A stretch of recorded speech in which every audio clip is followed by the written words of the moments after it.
The laughter echoed through the dojo. A group of young students whispered, pointing at the elderly black woman struggling to tie her white belt. To them, she looked fragile, out of place, a joke in their polished world of martial arts. But as the sensei called for sparring practice, the smirks deepened till one bold student stepped forward to face her.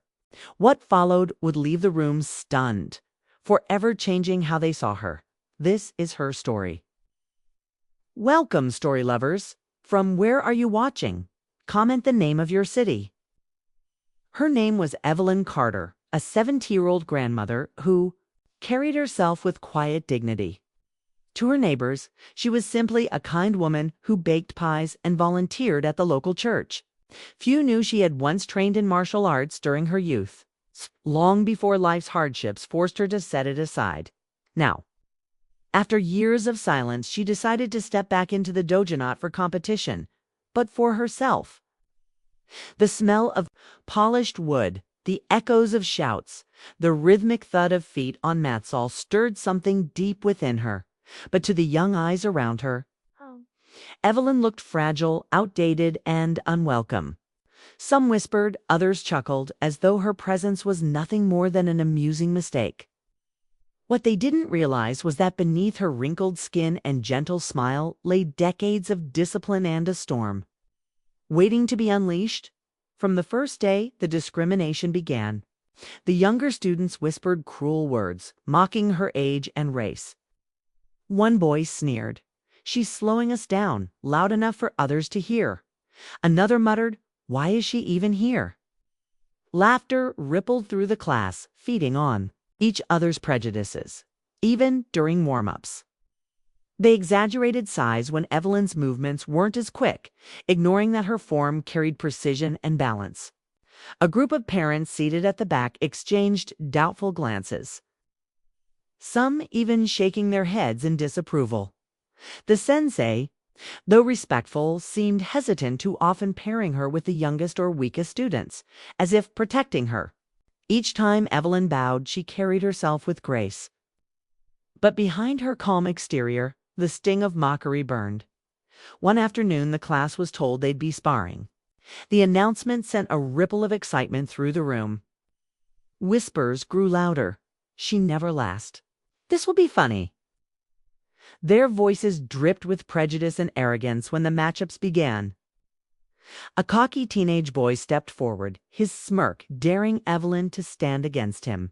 Gasps filled the room. Parents leaned forward, expecting her to falter, maybe even quit. But Evelyn adjusted her belt, bowed respectfully, and stepped into position. The tension was unbearable.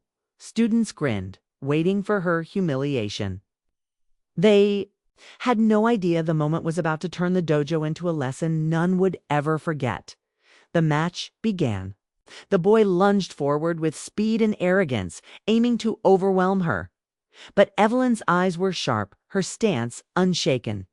With one swift pivot, she sidestepped his attack, her movement fluid and precise.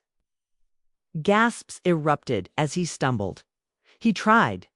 Again, faster this time, but Evelyn's block was effortless, her counterstrike controlled yet powerful.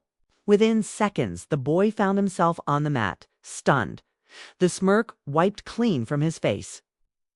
The dojo went silent, disbelief hanging in the air.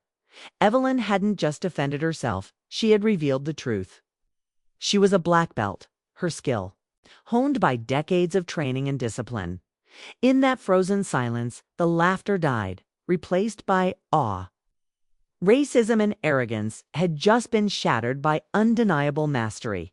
Dear audience, if you're enjoying the story, don't forget to give it a like. It really helps. The dojo was never the same after that day. Students who once mocked Evelyn now bowed with genuine respect. Parents who had doubted her sat speechless, forced to confront their own bias. Even the sensei, humbled, began treating her as an equal, acknowledging the depth of her skill and wisdom. Evelyn didn't gloat. She simply helped the boy back up, offering him a smile that carried both humility and strength. That moment became a quiet revolution inside the dojo. A reminder that dignity and worth aren't measured by age or color, but by character, her.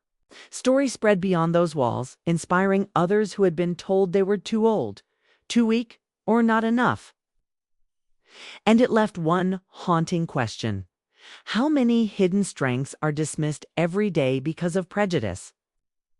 Thanks for watching. Subscribe to our channel for more powerful stories and new videos.